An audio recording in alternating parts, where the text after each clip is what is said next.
베드로와 요한이 산헤드린 공회에서 재판을 받았습니다. 그리고 그 재판의 결과 다시는 예수의 이름으로 말하지 말고 가르치지도 말라, 그런 재판의 결과를 얻게 되었습니다.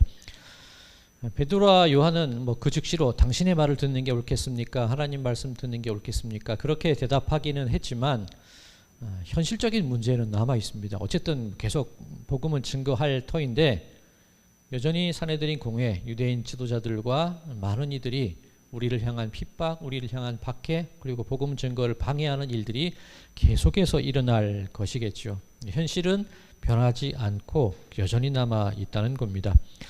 사도들의 결의, 결심 충분히 알겠습니다만 바뀌지 않는 현실은 여전히 있다는 겁니다. 그리고 결코 쉽지 않은 길을 이제 걸어가야 된다는 사실을 베드로와 요한은 알고 있을 겁니다. 이때 이 베드로와 요한의 마음은 어땠을까? 염려와 두려움이라고 표현할 수는 없겠지만 쉽지 않은 마음이었을 것 같습니다. 무거운 마음이었을 것 같습니다. 자, 그래도 어떻게 해야 될까? 다시금 저들의 공동체 교회로 돌아가게 됩니다. 23절. 사도들이 노임에 그 동료에게 가서 제사장들과 장로들의 말을 다 알리니. 자, 어찌 해야 되나? 우선은 교회로 갔습니다. 동료에게 가서 얘기하였다라고 되어 있는데 교회로 간 거죠. 교회에 가서 자신들이 겪은 일과 어떤 판결이 내려졌는지를 다 이야기를 했다는 겁니다. 자, 우리 성도님들, 염려와 걱정이 있을 때 어떻게 하십니까? 그런데 그 염려와 걱정이 어지간해서는 해결될 수 없는 문제라는 걸 아실 때 어떻게 하십니까? 지금 사도 베드로와 요한이 그렇잖아요. 바뀌지 않은 현실을 눈앞에 두고 있는 겁니다. 그럴 때 우리들의 선택이 무엇이냐면 그냥 머리 싸매고 눕는 거, 아니면 속으로 혼자 끙끙 앓는 그런 결정을 내리게 되기도 합니다. 그런데 오늘 본문 말씀을 보니까 이 베드로와 요한은 동료들에게, 다르게 말해서 교회에 가서 그 얘기를 하고 있더라는 겁니다. 자, 오늘날 교회는 어떤 모습일까? 오늘 이 본문 말씀을 쭉 읽으면서 오늘날 교회는 어떤 모습일까? 그냥 그 생각이 들었습니다. 과연 교회는 털어놓기 힘든 문제를 마음 놓고 털어놓을 수 있는 공간이 되고 있을까? 그런 생각을 하게 됩니다. 말해봐야 뾰족한 수도 없는데 괜히 말해서 소문이나 나면 어떡할까? 괜히 말해서 나에게 안 좋은 뒷얘기들을 하면 어떡할까? 수근거리면 어떡할까? 우리들의 경험이 말해주고 있지 않습니까? 괜히 말했다. 그냥 입 다물고 있을걸? 이게 우리들의 현실적인 모습이라고 할 수가 있을 겁니다. 자, 그렇게 끙끙 앓고 있는 우리를 향해 자꾸 교회에서는 주로 이 목사들이 그러죠. 왜 말하지 않습니까? 어려운 일 있으세요? 말씀하세요. 계속 고민하고 얘기하라고 하는데 왜 안 털어놓겠습니까?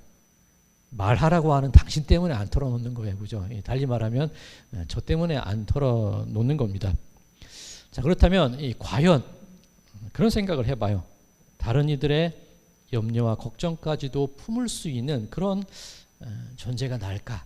다른 이들의 마음까지라도 충분히 다 껴안을 수 있는 그런 준비가 돼 있는 모습일까? 그렇게 스스로를 돌아보게 됩니다. 자, 지금 사도들이 교회의 그런 어려운 문제를 털어놓고 있습니다. 그런데 지금 이 사도들이 얘기하는 게 왜 그러냐는 거예요. 앞으로 위험이 있을 거야? 위험을 알리려는 것도 아닙니다. 그리고 같이 머리 싸매고 염려나 합시다. 해결되지 못하는 문제를 가지고 같이 염려하자, 그런 의미로 말하는 것도 아닐 겁니다. 그렇다고 해서 듣는 사람들의 반응이 어떠냐면 슬그머니 도망치는 사람도 없었고 섣불리 해결 방법을 내놓는 사람도 없습니다. 오늘 이 본문 말씀을 보면 참 합당한 모습을 보이는 것 같아요. 우리들의 삶 속에서 그러지 않습니까? 괜히 말했어 라고 생각이 들 때 섣불리 막 결론을 내줘요. 해결 방법을 내줘요. 말하는 사람의 마음은 그게 아닌데 내 마음대로 결론 짓고 내 마음대로 판단을 해버리는 것이 우리들의 모습이라는 겁니다. 그러니까 염려를 말 못하는 것이 현실의 교회라는 공간이겠지요. 자, 이때 교회가 선택한 방법이 무엇이냐? 오늘 본문 24절 앞부분입니다. 그들이 듣고 한 마음으로 하나님께 소리를 높여 이르되, 기도했다는 얘기입니다. 그런데 기도하는 거 당연하겠죠. 교회니까 문제와 어려움이 있을 때 함께 기도하는 거 당연한 일입니다. 그런데 어떻게 기도를 했냐는 거예요. 그들이 듣고 한 마음으로 한 마음을 품었다는 것에 주목을 해야 하는 겁니다. 자, 내 속마음을 비칠 수 있는 것 어떨 때 비칠 수 있습니까? 저 사람이라면 내 마음 알아주겠지. 그 마음이 들 때 속을 내비쳐요. 우리가 속을 안 비치는 경우가 내 마음 같지 않아서 그래요. 그죠? 내 마음 같지 않으니까. 그러니까 한 마음이라는 게 그래서 중요하다는 겁니다. 같은 것을 바라볼 수 있고 같이 느낄 수 있고 같이 이해할 수 있고 같이 품어 안을 수 있는 그런 상태가 바로 한 마음이라는 거예요. 같이 아프고 같이 기쁘고 같이 소망이 있고 그런 모습이 교회에 있어야 되지 않을까, 그런 말씀인 겁니다. 자, 그런데 한 마음이라고 해서 다 같은 마음이 아닙니다. 이 한 마음도 어떤 마음을 품느냐에 따라서 달라질 수가 있는데 지금 이 시대를 살아가는 주요 지도자가 누구냐면 빌라도와 헤롯이 있습니다. 빌라도 총독이겠죠. 로마로부터 파견된 사람. 그리고 헤롯 왕이 있습니다. 헤롯 왕은 분봉왕이라고 해서 유대 지역 전체를 다스린다기보다는 그냥 일종의 영주 같은 개념이에요. 어느 한 부분만 책임지고 있는 영주의 개념입니다. 그래도 둘 사이는 원수지간이에요. 어떤 로마 지도자로서 뭔가 고집이 있을 건데 헤롯도 자기 나름의 고집이 있을 거잖아요. 이 두 사람은 잘 어울리지 못하는, 어울릴 수 없는 그런 존재들입니다. 자, 그런데 이 두 사람이 예수님을 재판할 때는 참 두 사람의 마음이 맞았어요. 유대인들이 산헤드린 공회에서 밤에 불법적으로 재판을 합니다. 그리고 그 재판의 결과를 빌라도에게 알려주고 예수님을 빌라도에게로 보내요. 빌라도는 가만히 보니까 이거 내 관할이 아닌데 유대인 관할인데 그래서 헤롯에게로 보내버립니다. 헤롯이 예수가 누군가 궁금하던 차에 그 예수라는 사람이 잡혀오니까 막 신났어요. 예수님을 막 희롱하고 조롱합니다. 그리고 다시 빌라도에게 돌려보냅니다. 그 밤에 이 산헤드린 공회와 빌라도와 헤롯이 서로 한 마음이 되어서 예수님을 희롱하고 조롱하는데 아주 그냥 짝짝꿍이 맞아요. 누가복음 23장 12절에 이런 구절이 있습니다. 헤롯과 빌라도가 전에는 원수였으나 당일에 서로 친구가 되니라. 한 마음을 품는데 어떤 마음을 품냐는 거예요. 우리가 품어야 될 마음이 어떤 마음이냐는 겁니다.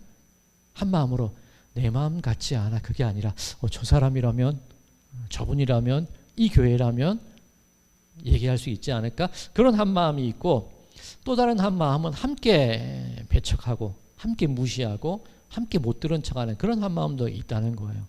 과연 교회는 어떤 한 마음을 품어야 될까? 답은 뻔합니다. 바로 정말 내 마음 같은 털어놓을 수 있는 그런 한 마음이 되어야 된다는 것. 이게 초대교회의 모습이었다는 겁니다. 지금 이 현실적인 위기에 처한 교회의 모습이었다는 겁니다. 자, 그들이 듣고 한 마음으로 하나님께 소리를 높여 이르되 머리를 싸매고 끙끙 앓은 것도 아니고 소문내고 흉본 것도 아니고 도망친 것도 아니고 하나님께 기도를 드렸다. 그런 얘기가 되는 겁니다. 자, 벌써 몇 년 전 일인데 제가 잘 안 하던 얘기인데 워싱턴을 오가면서 공부를 하던 때가 있습니다. 그런데 그때 코로나 팬데믹이 막 시작될 때였어요. 그래서 코로나가 어떤 바이러스인지도 명확히 밝혀지지 않았었고 그때 어떤 대응책을 내야 되는지 어떤 행동 지침이 필요한지도 정부에서도 내놓지 못하던 그 즈음이었습니다. 이제 워싱턴에 가서 공부를 해야 되는데 온라인 수업을 할 것이라는 그런 소식을 듣게 됩니다. 아직 그때 비대면 수업 정해진 건 아니었지만 학교 방침, 그때 트럼프가 일기였었거든요. 아마 트럼프는 막 수업하라 그랬었네요. 어쨌든 학교 방침이 온라인으로 줌으로 수업을 하자 그렇게 결정이 내려졌다는 소식을 듣게 됩니다. 그런데 우리 한국 유학생들 사이에 커뮤니티가 있거든요. 한국 유학생끼리 서로 이렇게 연락을 주고받는데 그해 신입생은 학교에 가서 수업을 듣는데요. 우리들끼리 정보를 주고받다 보니까 그 기수들이 있는데 그 신입생 기수들은 자기들은 미국을 간다는 거예요. 우리 기수들은 좀 그렇지 않아요. 우리도 비싼 등록금 내고 어렵게 공부하고 있는데 신입생은 가고 왜 우리는 안 갈까? 굉장히 이렇게 반응이 좀 좋지 않았었습니다. 저희 모임 내에서 좀 뜨거운 얘기가 나눴었습니다.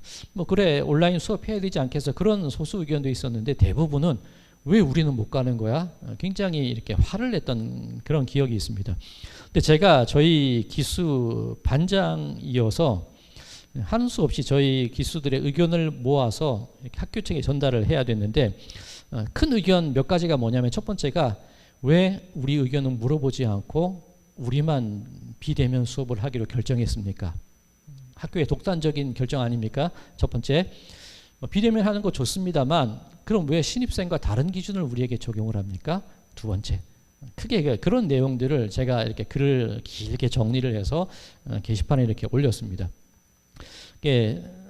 저는 저희 경험 속에서는 괜찮은 거였거든요. 제가 신학생 시절만 하더라도 그 학교 내에서 학교와 학생들 사이에 그런 대화가 그렇게 많지 않았었어요. 그래서 학교에 문제가 있다 그러면 사복 경찰이 학교 내에 있었고, 동네 파출소에도 그 담당 형사가 상주하고 있던 그런 시대였습니다. 그러니 원활한 대화라기보다는 우리 학생들끼리 모여서 의견을 조율하고 뭐 대자보 붙이는 그런 분위기에서 그 공부를 해왔었는데, 그런 습관이 있는 거죠. 뭐 반장으로서 그래도 그런 문제 해결을 위해서 정리하고 게시판에 올린 건데, 학교에서 난리가 난 거예요. 좀 분위기가 다르니까 긴급 교수회의가 모였다는 겁니다. 어떻게 한국 학생 중에 저 기수는 유독 저렇게 자기들 마음대로 학교 행정에 협조하지 않고 왜 저렇게 하냐는 거예요. 그러니까 학교가 좀 난리가 났었다 그래요. 실제로 좀 많이 좀 시끄러웠었던 것 같아요. 그래서 이 의견이 저 기수 전체의 의견이냐, 아니면 글을 올린 저 사람의 의견이냐.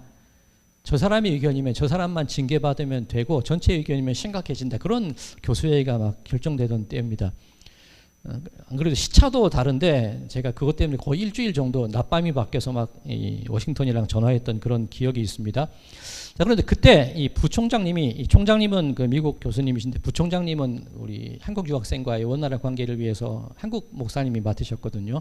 이 여자 목사님이신데 좀 나이 지긋하신 분이에요. 저한테 전화를 하셔가지고, 이 목사 왜 나한테 먼저 얘기해야지 그랬어, 그 말씀을 하시는 거예요. 근데 듣고 보니 맞아요, 그죠? 근데 제 경험이나 우리 학생들의 경험 속에는 나름대로 저희들이 의견을 정리하고 학교 측에 전달한다고 생각을 했는데, 서로 문화도 다르고 뭐 다른 배경을 가지고 있겠죠. 왜 나한테 얘기를 하지 않았냐는 거예요. 학생들의 생각은 이렇고 우리들이 원하는 건 이럽니다. 그 부총장님한테 먼저 나한테 그렇게 얘기해 줬으면 함께 얘기하고 그 문제를 좀 잘 해결할 수 있지 않았겠어, 그 말씀을 하시는데, 아, 맞구나 싶은 거예요. 이 목사가 되어서까지 옛날 학생 때의 그 습관을 그대로 가지고 있었던 거죠. 자, 이게 우리들 모습이라는 거예요. 뭔가 해결되기 힘든 문제가 있을 때 우리는 머리를 싸매요. 어떻게 하나님께서 이런 일을 나에게 일어나게 하실 수 있지? 화도 냈다가 혼자 풀어졌다가 혼자 밤새 만리장성을 쌓았다가 허물어뜨렸다가 어찌해야 되는지 혼자 막 의기충천해서, 그런 게 우리 모습이라는 거예요. 제일 쉬운 문제가 뭐냐면 나한테 얘기하지 그랬어. 하나님이 하시는 말씀이에요. 나한테 말해보지. 즉 하나님을 하나님으로 여긴다는 게 어떤 의미를 가지고 있냐면, 하나님을 아버지로 여긴다는 게 어떤 의미를 가지고 있냐면, 나 혼자 끙끙 싸매고 있지 말고 아버지한테 얘기하면 되는 거예요. 그럼 그때부터 내 문제가 아니라 아버지 문제가 되는 거예요. 내가 싸매고 있을 때는 내 문제지만 얘기하고 나면 하나님 문제가 되어버린다는 겁니다. 그게 기도예요. 그게 우리 신앙인들의 모습이어야 한다는 겁니다. 오늘 이 베드로와 요한이 사내들인 공의의 문제를 가지고 교회에 얘기를 합니다. 교회는 한마음을 품습니다. 그 한마음이 뭐냐면, 자, 이 문제 우리 아버지한테 얘기해 봐야겠어. 자기들끼리 결론도 안 냅니다. 자기들끼리 화내지도 않아요. 자기들끼리 당신 잘못이라고 탓하지도 않습니다. 즉시로 한 마음을 품고 하나님께 부르짖어 아뢰기 시작했다는 겁니다. 자, 이때 이 교회는, 초대교회는 어떤 기도를 드렸을까? 24절에서 26절까지입니다. 그들이 듣고 한 마음으로 하나님께 소리를 높여 이르되, 대주제여, 천지와 바다와 그 가운데 만물을 지으신 이시요, 또 주의 종 우리 조상의 다윗의 입을 통하여 성령으로 말씀하시기를, 어찌하여 열방이 분노하며 족속들이 허사를 경영하였는고, 세상의 군왕들이 나서며 관리들이 함께 모여 주와 그의 그리스도를 대적하도다 하신 이로소이다. 자, 이 25절과 26절 말씀을 보면 이게 그 시편 2편을 인용해서 지금 초대교회 성도들이 기도하는 모습입니다. 그들이 한 마음으로 하나님을 부르기를 대주제여, 이 주제, 이 제상이라는 거죠. 제상 중에서 가장 큰 제상, 왕중왕이라는 얘기입니다. 즉 이 천지를 창조하신 분을 부를 때 이 대주제라는 말을 이 사도행전에서 사용을 하는데, 왕중왕이신 분이요 천지를 만드신 하나님이시여, 당신은 그런 전능하신 분 아닙니까? 일단 그렇게 한번 부르고요. 시편 2편을 인용해서 하나님은 이렇게 말씀하셨지요 라고 하는데, 시편 2편의 내용이 뭐냐면 이 다윗을 대적하는 이방 나라들이 있었다는 겁니다. 자, 시편 2편 2절과 3절 제가 읽겠습니다.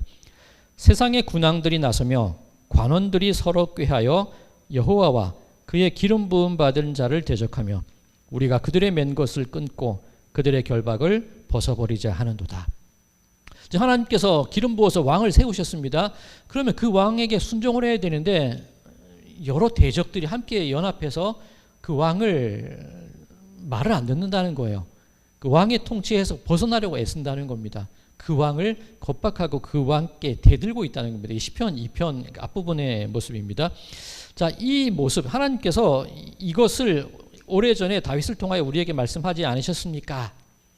그 얘기가 그때 시편 2편에서 다윗이 노래한 그 노래가 지금 현실로 일어나고 있습니다. 그 기도의 내용입니다. 현실이 뭐죠? 오늘 본문 27절과 28절입니다. 과연 헤롯과 본디오 빌라도는 이방인과 이스라엘 백성과 합세하여 하나님께서 기름 부으신 거룩한 종 예수를 거슬러, 자 27절까지 읽었는데, 그죠? 아까 말씀드린 헤롯, 빌라도, 사내들인 원수 같았던 이들이 한 마음을 품어서 예수님께 대적했었지요. 그리고 그 사내들인 공회나 여러 지도자들의 결론이 뭐냐면 예수의 이름으로 말하지 마, 예수 이름으로 가르치지 마, 그 결론을 낸 거라는 겁니다. 해결되지 않은 문제가 실제로 시편 2편에 말씀하셨던 그 일이 하나님 현실에 일어나고 있습니다. 그 얘기를 하고 있죠. 근데 28절을 잘 보셔야 되는 게 28절, 하나님의 권능과 뜻대로 이루려고 예정하신 그것을 행하려고 이성에 모였나이다. 자, 우리가 가진 상식적인 생각으로 보면 헤롯과 빌라도와 사내들인 공회가 서로 모여서 예수님을 대적합니다. 하나님, 저들을 혼내 주십시오. 그게 기도의 흐름이어야 됩니다. 그죠? 하나님, 저들을 어떻게 좀 해결해 주셔야 되지 않겠습니까? 그게 기도의 흐름이어야 되는데 오늘 초대교회의 기도는 그게 아니라는 거예요. 28절 제가 다시 읽을게요. 하나님의 권능과 뜻대로 이루려고 예정하신 그것을 행하려고 이성에 모였나이다.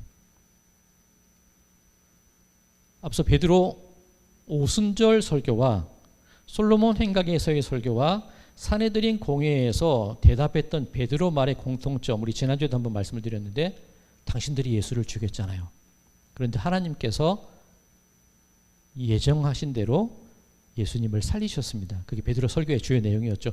오늘 그 본문이 또 그 흐름이 또 이어지는 겁니다. 저 세상의 대적들이 예수님과 대적했습니다. 우리를 더 이상 복음을 증거하지 못하게 만들었습니다. 어떻게 해주세요? 그게 아니라 우리가 복음을 전하지 못하게 만들었습니다. 그런데 하나님, 이거 하나님께서 예정하신 건 맞죠? 그 기도예요. 이 문제 해결해 주시고 저 악한 사람들 좀 없애 주십시오가 아니라 우리가 지금 해결할 수 없는 현실적인 문제가 눈앞에 있는데 하나님, 이거 하나님 뜻 속에 다 들어있는 거 맞죠? 그 기도를 해요. 그래서 대주제여 천지를 창조하신 이시여, 그 얘기를 하는 겁니다. 모든 우리 인생의 흐름과 인생의 모든 방향들을 하나님 뜻대로 지금 잘 되어가고 있는 거 맞죠? 그 기도를 드리고 있다는 겁니다.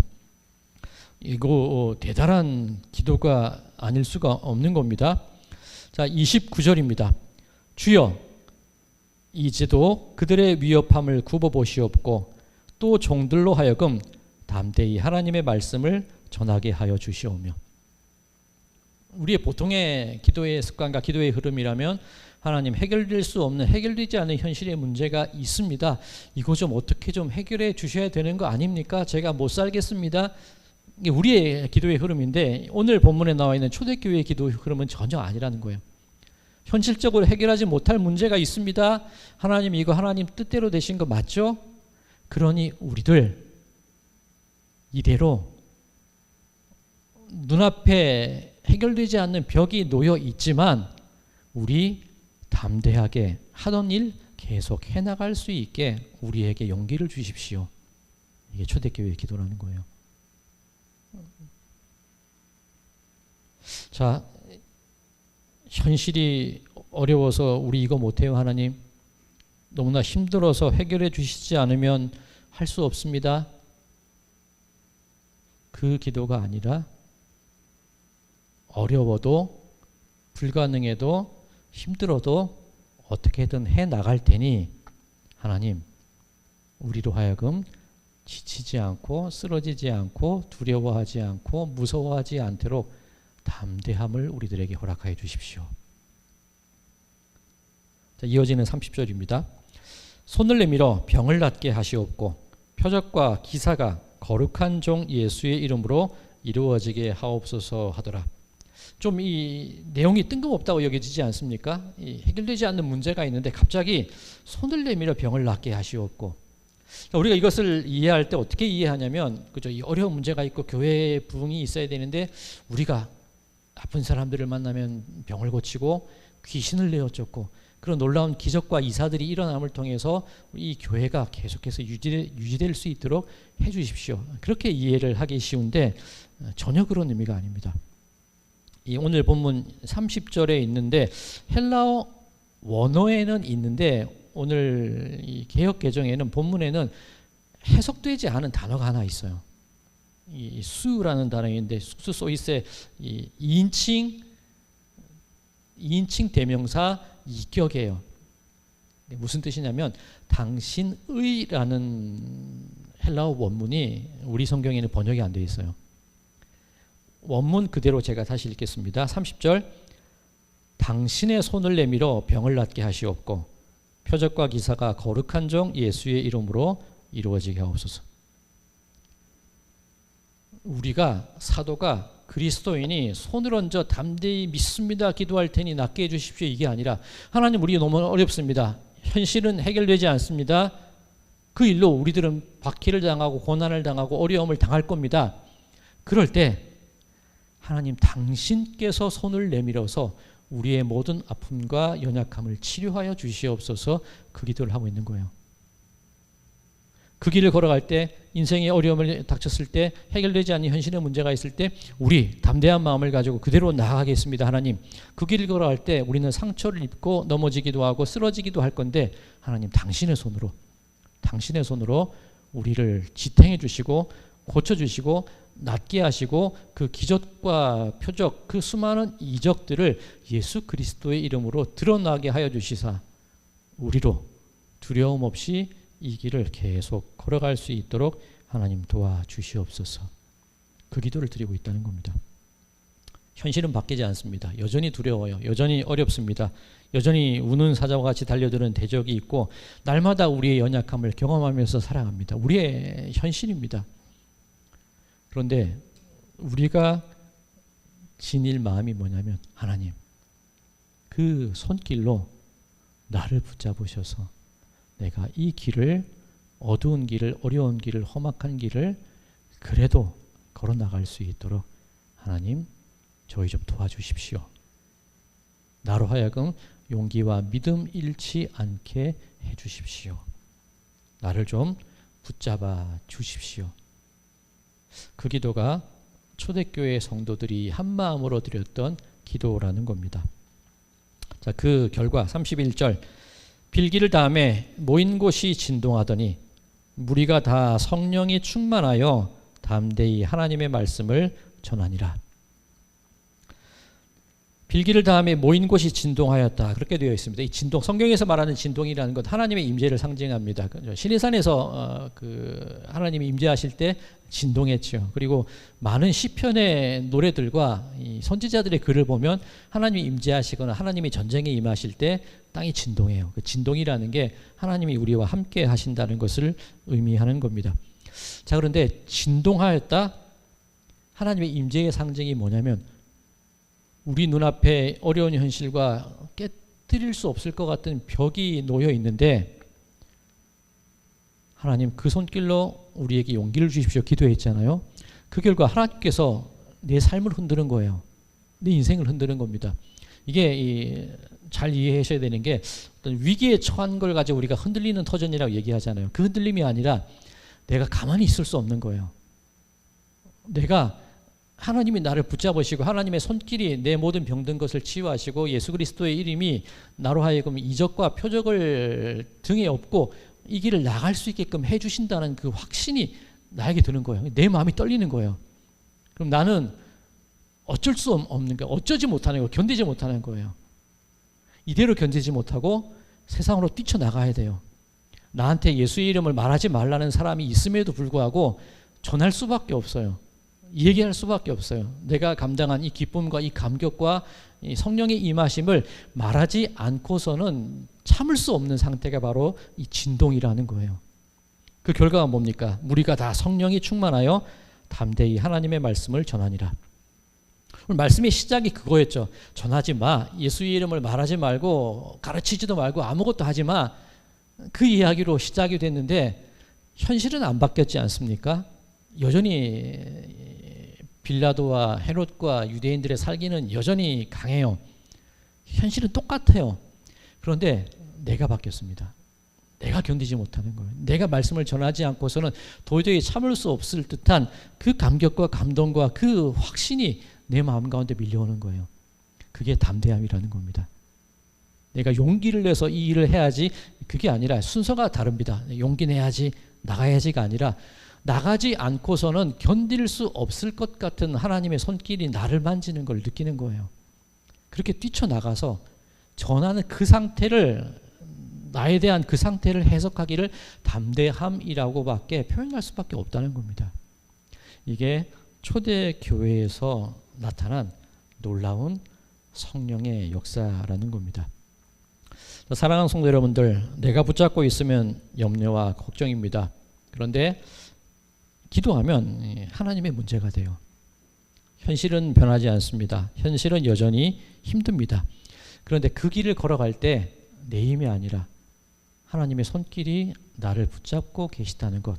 내가 그 눈앞에 있는 벽, 그 계란으로 바위 치기라 그러잖아요. 내가 계란이고 내 눈앞에 바위가 있다면 수없이 그 바위에 내 자신을 던지더라도 하나님의 손길이 나를 치유하실 것을 나는 믿는다는 거예요. 그러니 또 던지고 또 던지고 진동하고 견딜 수 없고 그렇게 우리의 삶을 하루하루 담대하게 살아나갈 수 있다는 것.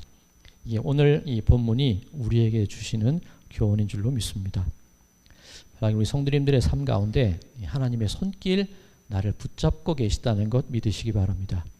어떠한 상처와 넘어짐이 있다 할지라도 그 손길이 나를 치료하실 거고 예수 그리스도의 이름이 나를 밀어주고 계시다는 사실을 믿으심으로 그렇게 주체할 수 없어서 그 감격과 기쁨과 그 소망으로 이 세상 한가운데를 담대함으로 꿰뚫고 걸어나가시는 그런 우리 모든 성도님들의 삶이 되시기를 주님의 이름으로 간절히 축원드립니다.